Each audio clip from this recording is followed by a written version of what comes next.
Hello, it's Shelby, and you know one thing I clearly find very important is a good night's sleep. One night with Quince's European linen, and I finally understood the hype. The difference was immediate. They're light, breathable, super soft. They're woven from 100% European flax linen. They have an heirloom quality that gets softer with each wash. And that also goes for their ultra-plush duvets, quilts, pillows, and shams. Quince has everything you need to level up your bed. The best part, like Quince's clothing, their bedding is half the cost of similar brands. By partnering with top artisans, Quince cuts out the cost of the middleman and passes the savings on to us. And my absolute favorite part about Quince is that they only work with factories that use safe, ethical, and responsible manufacturing practices and premium fabrics and finishes. You deserve to sleep and to dream in high-quality sheets, just like me. I ordered the European linen sheet set specifically because I'm such a hot sleeper, so not only are the sheets beautiful, they're great for warmer weather. Let your bed match the season with cool, relaxed bedding from Quince. Go to quince.com/SYTS for free shipping on your order and 365-day returns. That's QUINCE.com/SYTS to get free shipping and 365-day returns. Quince.com/SYTS.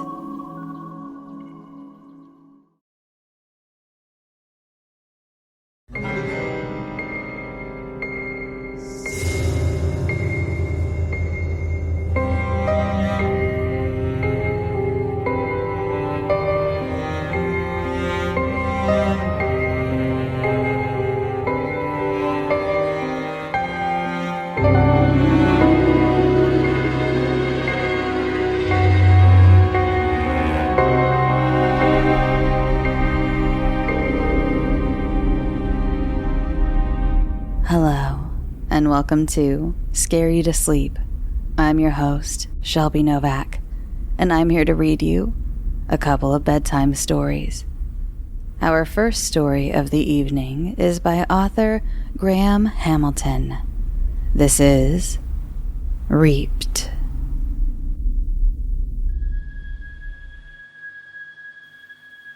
Margot sees it coming before anyone else. A large white sedan with an elderly woman slumped over the wheel, heading right for them. Car, get out of the way! Panic spreads through the gathered crowd like wildfire, and she scans them all, here at the park, to celebrate Emma Lake's 6th birthday for her son. Henry! She calls, and he turns, waving at her happily, oblivious of what's going on. Run, Henry, move! At the sound of her voice, his face twists with fear and he turns, screaming when he sees the car coming for him. Margot's legs were moving before she could tell them to, and she races to her son. She moves faster than she ever thought she could, closing the gap between her and Henry in seconds. She can almost touch him. So she leaps, feeling her hand push into his side, knocking him out of the car's path. She can hear him cry as a heavy pressure slams into her side, darkness taking her vision. Mrs. Swan, it's time to get up. A somber, chilling voice fills her head. She rubs her eyes and is surprised when she opens them. She is surrounded by people, the most prominent being a tall, slender man in a 3-piece black suit with a white tie. His black hair is brushed back, his bare face sunken, with eyes so pale, they're almost colorless. I'm sorry. Do I know you? A sad smile crosses his thin lips. You do not, but I know you, Mrs. Swan. He leans on his cane and holds a hand out to help her. She looks at it with question, then reluctantly grabs it, and he pulls her up with a strength odd in such a thin man. How are you feeling? Margot rubs her side.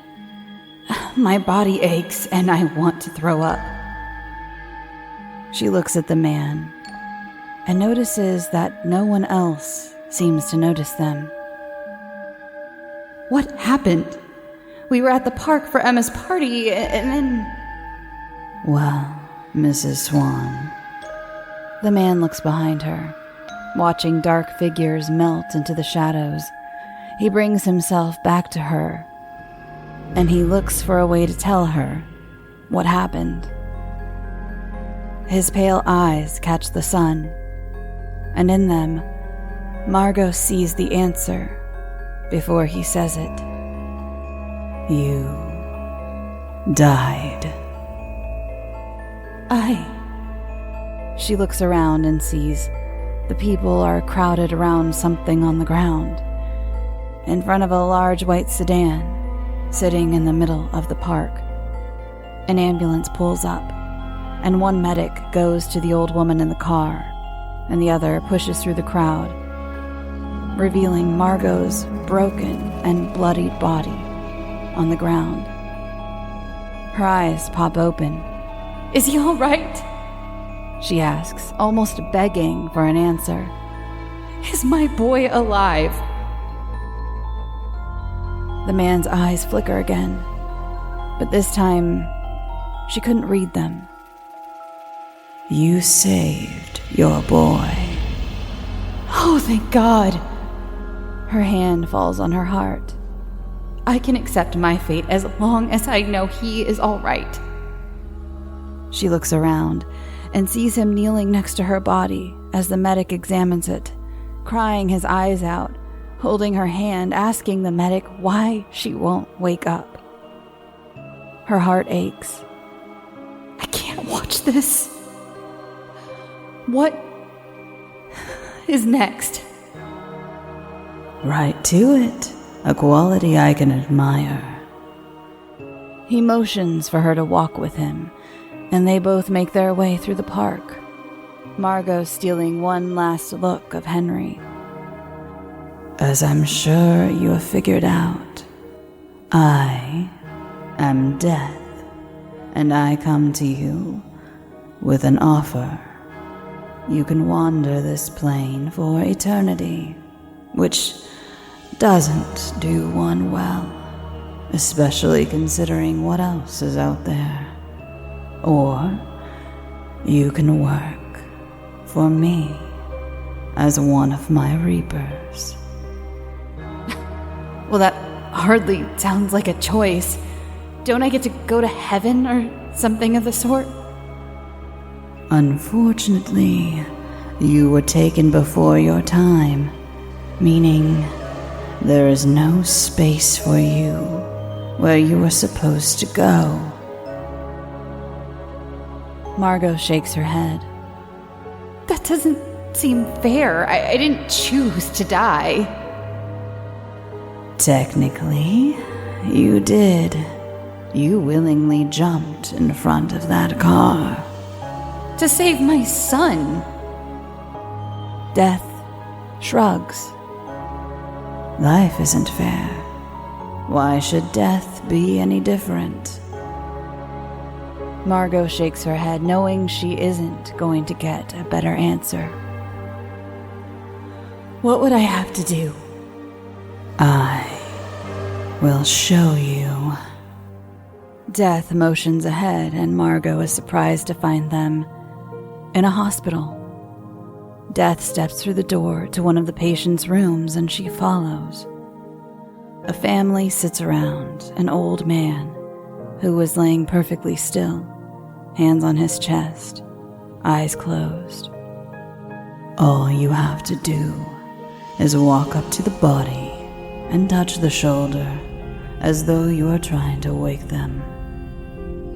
He steps between two of the family members, tapping the dead man's shoulder.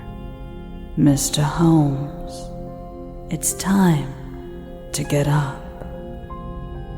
The old man's eyes flutter open and he sits up, body still lying on the bed. He looks around at his family, and then his eyes meet Death's, and he greets him like an old friend. It's time, isn't it? I'm afraid so, Mr. Holmes. Death holds out his hand, helping the man down from the bed. Don't be sorry. I'm ready for this. It's my Sophie I'm worried for. He walks over, kissing his wife lightly on the head. She reaches up to where his lips touched, looks around the room, and cries. Don't worry about your wife. She'll be fine. Death reassures him. Mr. Holmes nods. Okay, I'm ready. Death places a hand on the old man's back, leading him out of the room and towards the front of the hospital.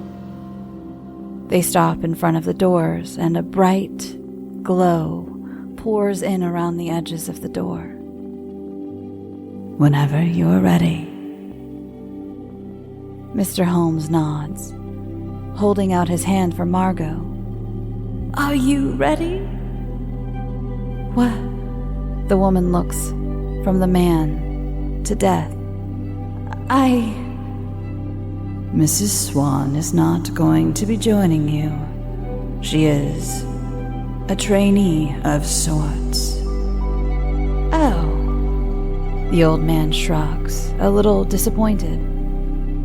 I was looking forward to going over with someone. I am sorry, Mr. Holmes. She is needed here as a reaper, so that she can help guide souls like yourself to their respective afterlife. There are far too many people, and not enough of me to go around, so I must delegate. Both Mr. Holmes and Margot look at Death curiously. You don't need to worry. Once on the other side, you won't be alone. The man smiles at this, nods his goodbyes. I am quite ready for another adventure. He pushes through the doors, disappearing into the light before the door closes behind him. Death looks at Margot expectantly. Well, it doesn't seem so bad. She considers her choices. Can you tell me what will happen if I'm left to wander the world? He shook his head. I can tell you it won't be pretty. The words rattle in her head. If I take this job, there's no going back? You can end your contract with me, but purgatory is no better than your fate here. Awesome! She looks in her head for an answer of what to do. Fine, I mean, it's helping people, right? I'll be one of your reapers. Good. He places 2 fingers at her temple, and something burns inside her head. What was that? I have to mark you, so others know not to bother you. And now, what do I do? Close your eyes. He watches as she does this. Do you feel that tingle in the back of your head? She nods. Now, focus on it as hard as you can. She does this, feels the air around her change, smells more open. Now, open your eyes. Margot complies, finding herself outside. It's dark out, the street lit up by streetlights, and she quickly found what she was looking for. In a ditch on the side of the road, a minivan is flipped over. She walks up to the Dodge Caravan, recognizing it as Emma's mom's. Walking around it, she sees Emma curled in her mom's lap, crying, her mom holding her tightly, staring at the van. Margot turns back to Death. This must be a mistake. They're both alive. Thank God. She says that last part under her breath. They are still alive, yes. His pale eyes lock on the van. I don't understand. They came to the party by themselves. Her husband is out of the city for a work trip. Who could... She races to the van, going to where the mom was staring. Margot bends down, looks into the van, and her skin pales. She can feel her stomach twisting and her heart aches. A sob comes from out of her mouth, and she can hear Death behind her. I am sorry, Mrs. Swan. It was his time. She falls to her knees, reaching for Henry. Not yours.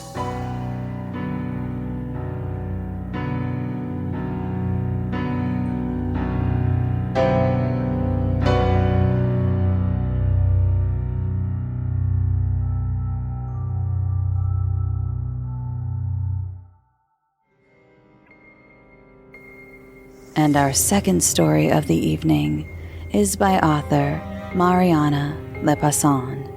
This is Parallel Street.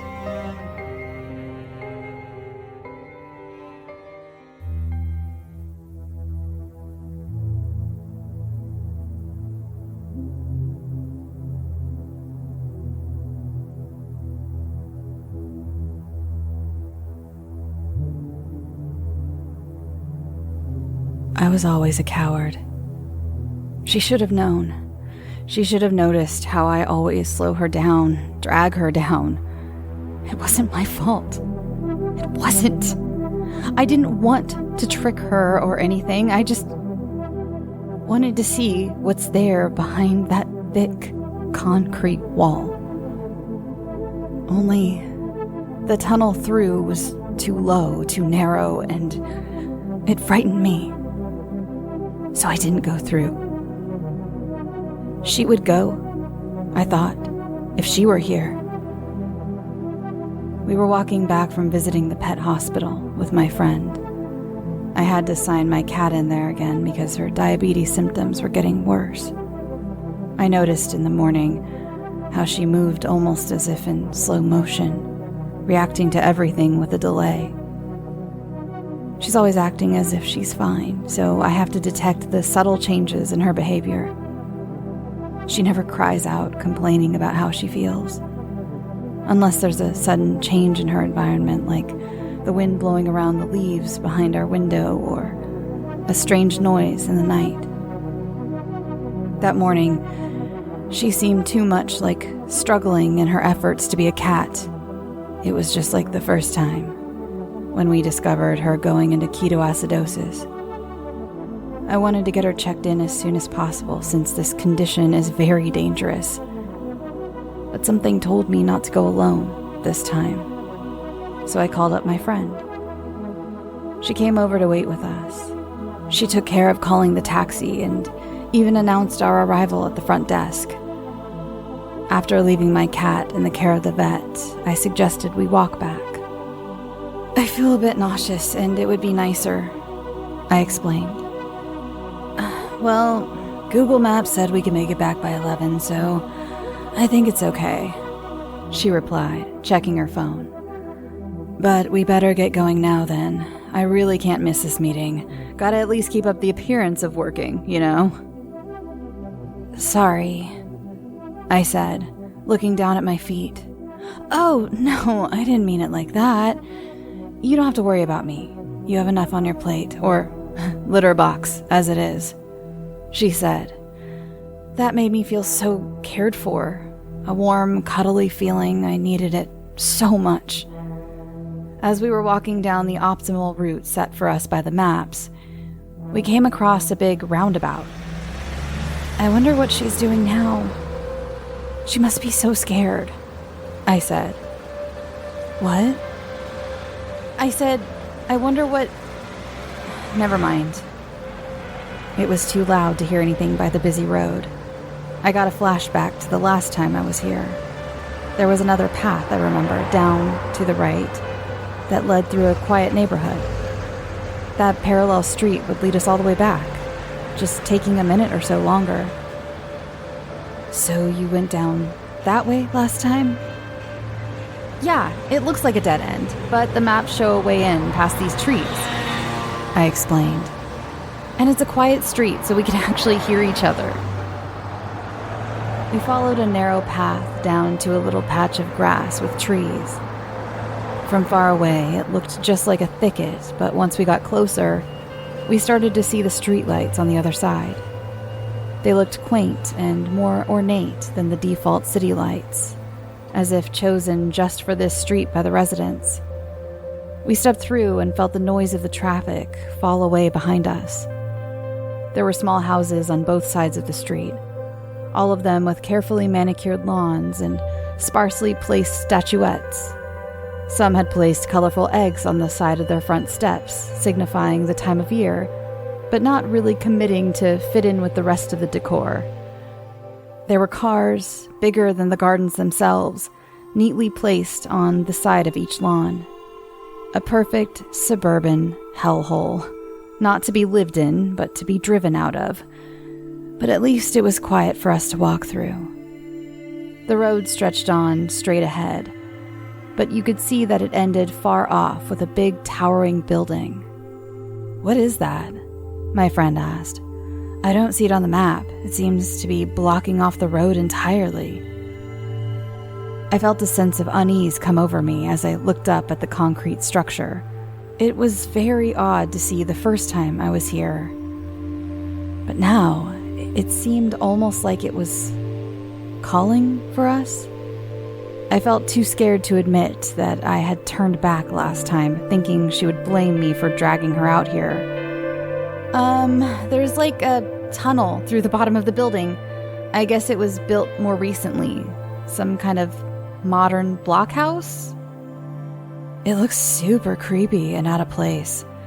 Someone has too much money and a passion for towers. Yeah, I said, chuckling meekly. Like, who is building these tall houses? What is this? A big dick competition to make the ugliest landmark everyone in town has to see? Ugh. I don't like thinking about having to go through it. Under that disgusting gray boner. Maybe we should turn back? I feel weird here, like we're trespassing, I said. In reality, I knew she wouldn't turn back, not like me. She would take me along with her and take care of me. I could satisfy my curiosity. I could see what happens next. What is this building with no windows, looking more like an impenetrable wall that's built up towards the sky? What is it keeping out? I wonder why I've never seen this before. It's tall enough that we should be able to see it from the other side, said my friend, continuing to walk straight on. Yeah, I was wondering that last time, I said dreamily, glancing back now and again. We went by 2 crossroads, 2 chances to turn back to the main road. The left side was shrouded by trees, but we could hear the hum of traffic on the other side. We didn't see any cars riding past us here. They were all parked and sleeping. It felt comforting to know that we could still turn back. After we passed the second crossing, I stopped for a moment just to watch her rush ahead. She didn't even notice or slow down, becoming smaller and smaller in front of the giant monolith blocking the sky. The building was gray and smooth at the front, with no windows or doors. As my friend got closer, she could start seeing the small entrance at the bottom, a rectangular opening leading to a tunnel with brick walls.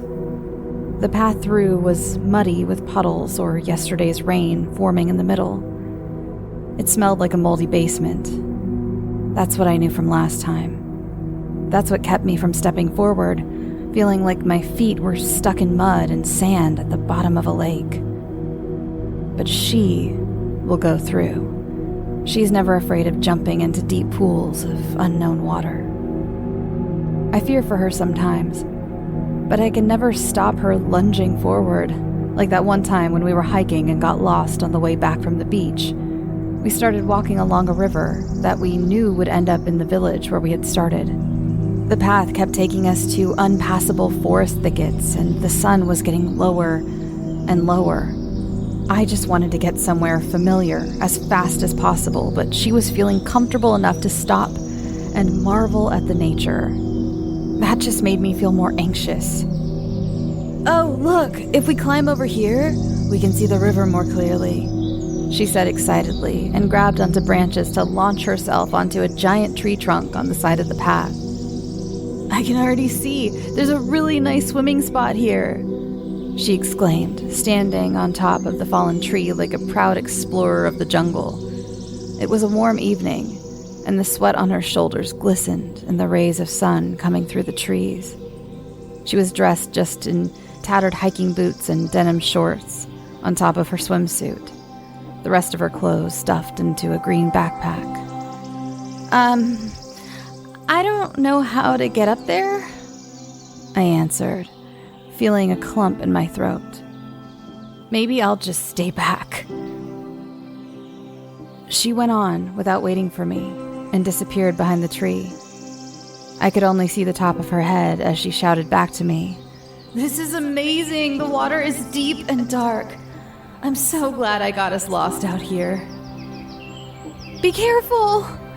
I tried to shout, but I'm not really used to using my voice so much, so it came out as a whimper. The next thing I heard was a splash, and then quiet. I was frozen in panic. I really wanted to see if she was okay, but I'm rubbish at climbing, or anything physically demanding, really. I really tried. I grabbed onto the branches and did my best to crawl up the tree trunk. I felt my belly and elbows scratching the bark of the tree. I lifted my head just over the edge to see the steep drop down the cliffside into the river. The cliff itself was obscuring my view of the water, but I did see her bag still there on the ground. Minutes passed, or maybe it was seconds. I thought I heard something from the other side, rippling of the water, or was it a bird flying out of a tree?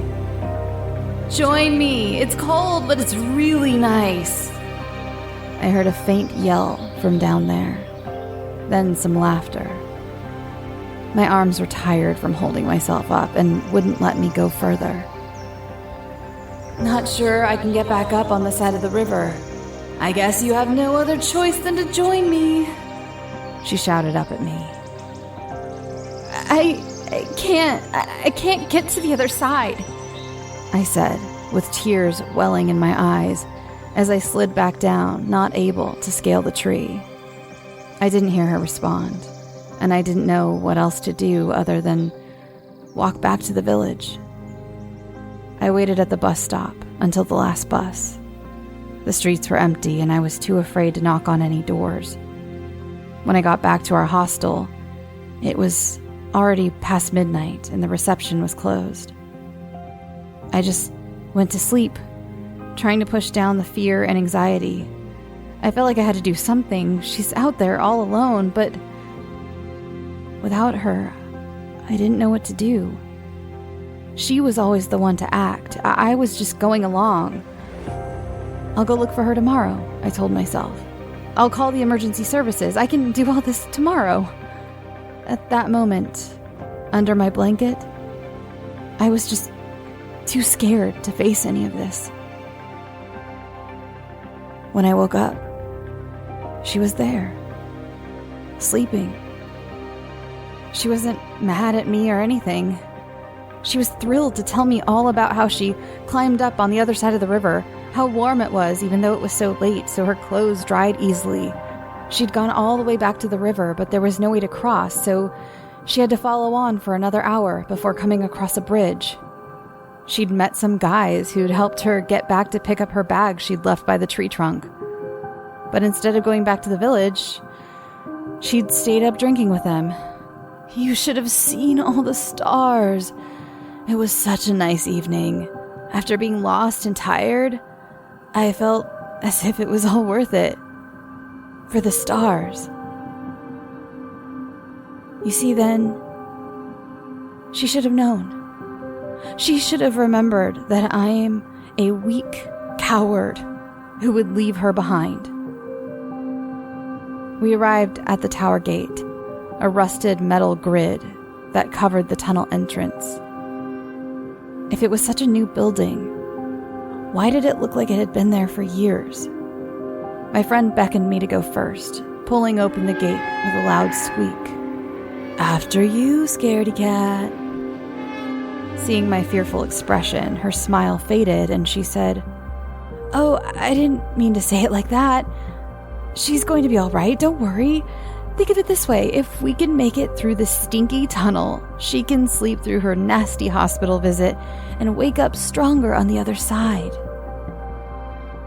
I felt as if the tower was sucking her in as she stepped forward.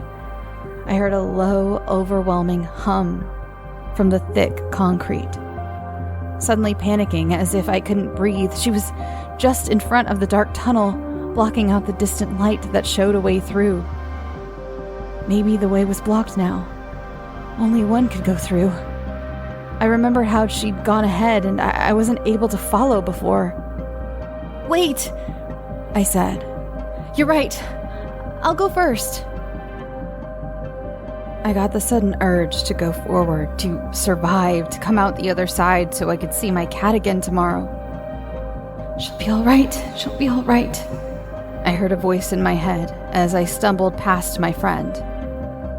I went into the tunnel, crouching to not hit the ceiling, almost touching the wet wall with my hands. I couldn't stop to look back. I just had to get to safety, to the familiar place I remembered. "It'll all be worth it," I heard her whisper quietly behind me. For a while, I followed the light. I had to step carefully on the uneven sides of the tunnel to avoid getting my feet wet. It seemed like the path was going down. How else would the water get deeper so far in, beneath the concrete mass? The opening on the other side was getting closer as well, or so I thought. Only it wasn't an opening, it was light coming in from above. The tunnel didn't end there. It only turned left, the light being so bright that it obscured the junction before I got up to it. Blinking in the bright spot, I dared to look up. A wide, circular pipe ran up, revealing a clear blue sky above my head. I turned to look back at where my friend was, and saw her dark silhouette blocking the view of the entrance. She was still far back, and I tried to shout out to her, only my words came out as a whisper. "Aren't you coming?" I asked. She just stood there and didn't say anything. I couldn't make out the expression on her face since my eyes were now adjusted to the bright light. I looked out to the path that turned left and then back to her. Why wasn't she coming? I saw her move, but it was as if in slow motion. She held out her arm to me, pushing it forward as if through some viscous matter. "It will all be worth it." I heard a whisper fill the air. Only after saying it, I realized it was coming from my own mouth. I had to keep going. I couldn't just stand there and wait for her. She was the scaredy cat. She was slowing me down. Every time we went somewhere together, she would make it worse by being erratic and finding ways to sidetrack us. Even with my cat. She says it's all right, but how come she doesn't understand how scary it is? How she could die? It makes sense that I am scared. It makes sense that I want to escape. I have to go on without her. I followed the tunnel and started to see the light on the other side. I didn't really think about my friend anymore. It almost felt like I was coming out of some unreal state of mind, and the way ahead took me back to the everyday reality. It was as if, for the first time, I didn't really question if I had done the right thing. The past and future shifted out of focus, and I was just here and now. I emerged from a small opening on the side of the main road. Looking back at where I came from, it didn't really make sense. It was just a regular tunnel leading into a wall. There was no superstructure towering on top of it, just a regular roadside wall to keep out the noise of cars from the residential area. You could even see that there was no one on the other side. A strange thought popped into my mind. She must have found another way through the tunnel, a more scenic route. She always does. The parallel street looked quiet and empty. Only one can go through. Only one can go through.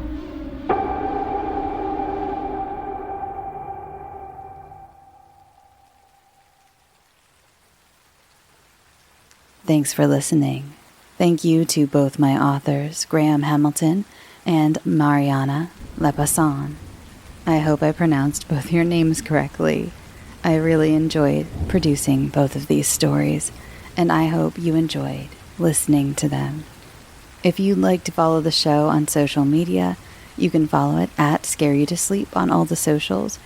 There is also a very active Facebook group if you'd like to join the Facebook group. If you could just answer those questions, you can just put podcast, and yes, I'll follow the rules. And we would love to have you. Hello, Facebook group, by the way, if you're listening, because you guys are awesome. Again, you're so active. It makes me so happy. There's also another Facebook group that I tend to forget to mention on the show, and that is Scare You to Eat, EAT. It's a Facebook group where we post food. I posted a loaf of bread I baked the other day, and if you'd like to join that. And if you'd like ad-free episodes, you can join the Patreon page, patreon.com/scareyoutosleep. And if you have any stories that you would like to be considered to be read on the show, you can send it to scareyoutosleep@gmail.com. By the way, that email isn't just to receive stories. I had someone write to me today and wrote me a very kind email and said that they know this is just for submitting stories, but they had something very nice to say to me. But it's not just for submitting stories. You can send me, letters and things there as well. You don't have to just send stories.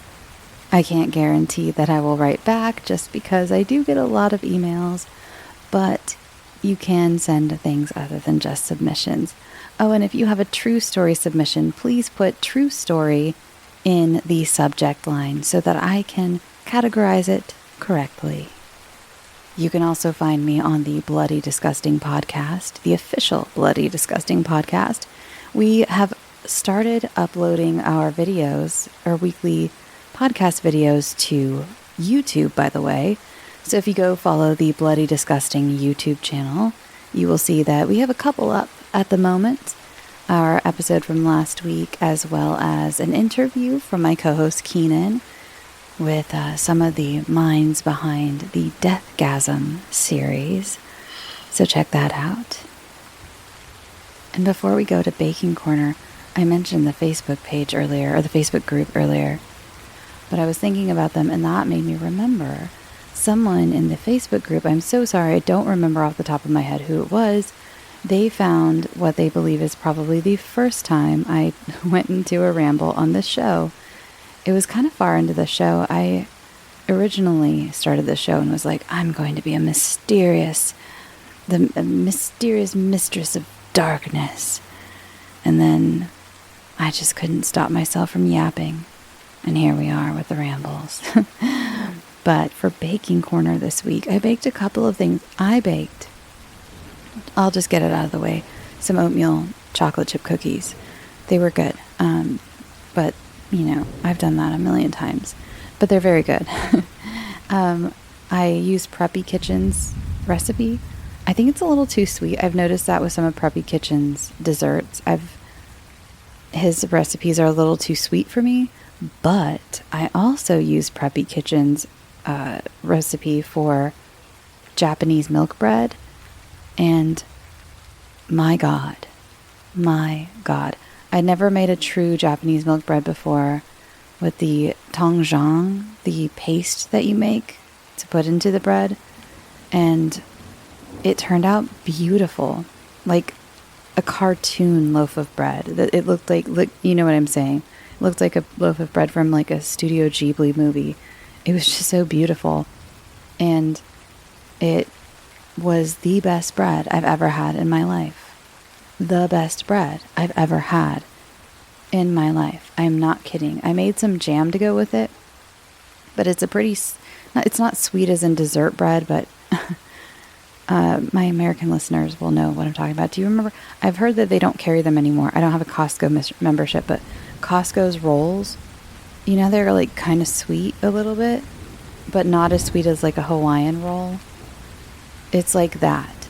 Again, Preppy Kitchen, a little sweet for my taste. Like, I think I'm going to take down the sugar just a touch next time and probably try a different recipe just because I like to try different recipes. I'm not shitting on Preppy Kitchen, by the way. He's brilliant, and I love his YouTube videos. He has such a great demeanor, and his recipes are great. I've just gotten to where my sweet tooth is a little altered, But anyway, I do highly recommend his milk bread recipe. It was not difficult, and it was seriously the best bread I've ever had in my life. I ate an entire loaf of bread by myself. Usually when I make bread, there will be like a little bit that I either freeze or end up tossing or making into like trying to make into like bread pudding or breadcrumbs or something or croutons. This was not the case. I did use the last little piece. It's like kind of in 3 little sections. The last little section I made into French toast because it is the perfect bread for French toast. It's so good. So I highly recommend making yourself some milk bread this weekend. Like seriously, you will not regret it. No regrets. Okay, I'm gonna go, and that was Bacon Corner. And let's see, I don't think I have anything. Oh, I did do the Lady Killers podcast recently. I don't know if I mentioned it on the show. You can go listen to that episode. We talked about The Beguiled. By now, I think it was a couple episodes ago on their feed, but yeah, I was on Lady Killers. We talked about The Beguiled. I love that movie. We talked about the newer version, the Sofia Coppola version, not the Clint Eastwood version, but we do kind of touch on the Clint Eastwood one. So yeah, go listen to that if you'd like more of me, or like I said, the Bloody Disgusting podcast. Find me there every single week talking about scary stuff, talking about horror stories or horror movies and things of that nature. In fact, coming up, I'm going to be talking about The Night of the Hunter, a Robert Meacham thriller from 1955. 55? I think that's right. I might have gotten the year off, but that felt right. I felt confident in that. But it's a very scary, very good, great movie if you haven't seen it. It's on Tubi. And so I'm going to be talking about that next on Monday. Or we record on Monday. The episodes come out on Wednesday. So next Wednesday's episode. But such a great movie. God, it's one that I've been meaning to watch for so long. And I cannot wait. I'm going to try to find. Someone has got to be showing it in theaters somewhere around here in LA at some point. And I've got to watch it in a theater. It was so fucking good. Terrifying and just disturbing, and especially for a movie from 1955. Post Hays Code, pre like more modernism and things. And this serial killer that's a preacher, like it's pretty intense for the time, for movies anyway. So yeah, I recommend it. I highly recommend it. Again, on Tubi. Check it out. It's black and white. Sorry. For those of you who don't like black and white, get over it. Or don't watch it. Whatever.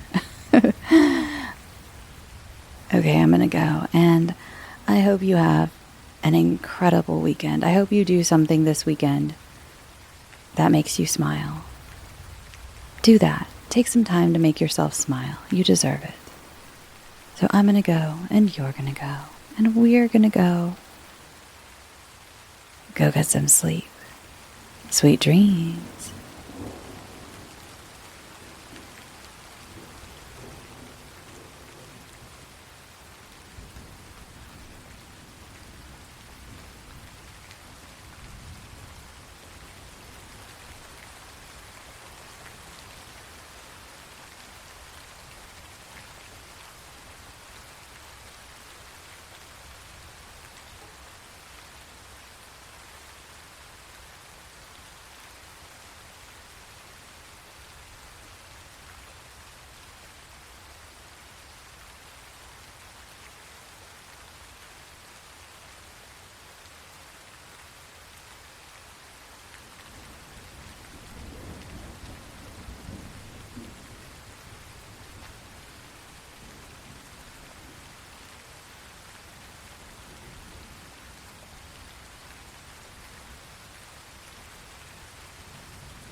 Hello, Toxic Avenger fans. You know what that theme song means. It's time for another exclusive audio clip from The Toxic Avenger in theaters August 29th. This time, we bring you the sounds of someone cooking breakfast and listening to the news. Enjoy.